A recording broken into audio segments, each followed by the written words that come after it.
Everybody's saying that real estate investors are the reason that home prices are out of control. Is it true? Are we the villains in this story? Or is there something way bigger happening here? Look, I get it. You see investors that are flipping houses, buying rental properties, and many of you assume that's why homes are unaffordable. But let's take a step back. Are investors really the reason that you can't afford to buy a house? Or is that just an easy excuse? I'm going to give you the real reasons behind rising prices.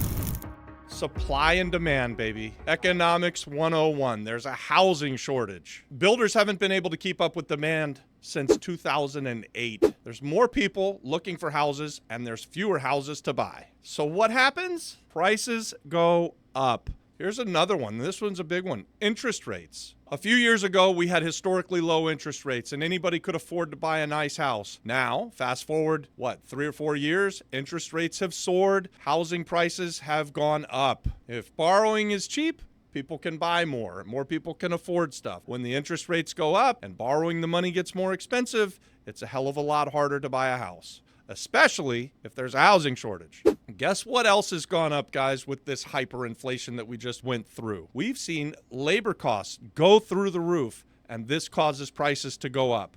Basically, guys, if, like in any other business, the price goes up for the developer or the person who's supplying you with the houses, they're going to pass it along to the consumer. I know this isn't popular. I get it. I don't like it either. Just because it costs more money for the farmer to get his crops off of the field and to the grocery store, does that really mean that we should have to pay higher prices? Yes, that's exactly what that actually means. Let's talk about zoning laws and regulations. A lot of cities, through regulations, have made it nearly impossible to build new houses or even get permits to renovate existing housing supply. And guys, investors didn't create these zoning laws, but they have to work around them. So let's talk about good versus bad investing.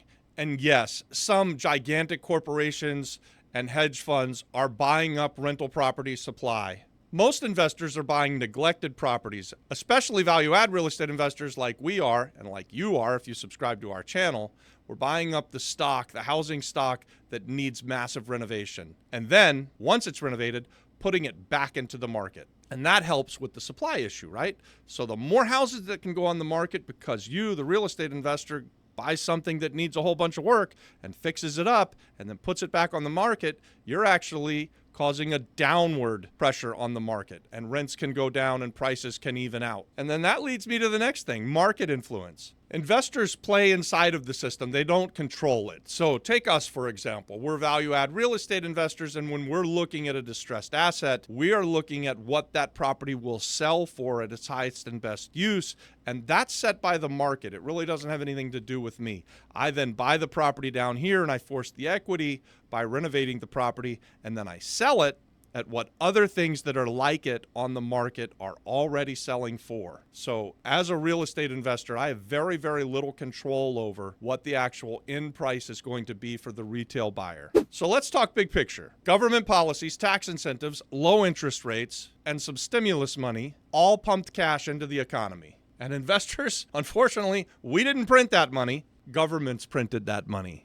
And guys, what happens when you have a huge supply of money on the market? It makes everything get more expensive. Why? Because your money gets devalued when the government prints money. Economics 101. They turned on the printing machines. They gave money out like it was candy. And literally, we were told all of our lives that money doesn't grow on trees. What we didn't know, and the unfortunate truth is that it doesn't grow on trees. It's printed on a printing press by an out-of-control government that's spend happy. Also institutional buyers, BlackRock and the other big hedge funds that have been buying up real estate for the last 10 or so years. They may be buying up entire neighborhoods. When they do, they never put them back out on the market. They just hold them as rental properties. That's not me. That's not you. That's not the small real estate investor or even a big real estate investor who's watching this. Guys, you're a drop in the bucket. I'm a drop in the bucket. BlackRock can have some effect on something because they can afford and they do buy thousands and thousands of properties. But that's not real. That's big business, and they team up with big government. And anytime big business and big government team up, it's bad for the little guy like us. On this channel, we're for the real estate investor, the small entrepreneur, the small businessman. We're for you. And for those of you that are blaming those mom and pop flippers and the small businessmen, go yourself. Another big reason that rents have skyrocketed and that first-time homebuyers are going to struggle to buy real estate right now, in addition to these big corporations buying shit up, in addition to high interest rates, let's talk about this inflation. Inflation has driven everything up. It costs more to go to the grocery store than it ever has in my lifetime. It costs more to put a roof on a house. It costs more to fly across the country or fill your gas tank. And housing doesn't magically escape the inflation. And what caused that inflation? The printing of the money, the overspending by the governments, government teaming with big business. All of these things are bad for you, the little guy, the person who wants to buy their first home, or just normal people in general. The truth is, more real estate investing is needed, not less. You guys complaining about real estate investors isn't going to change your situation. Not at all. Some of these investors are telling us themselves. This is an investor who has bought a lot of property in Puerto Rico, and in this video he says, buy and hold, do nothing, and watch it soar. So buying a building for $24,000 and being able to sell it for $200,000 is still very much worth it for these investors, but it's terrible for the community. You can keep complaining, and your life's not going to get any better for it.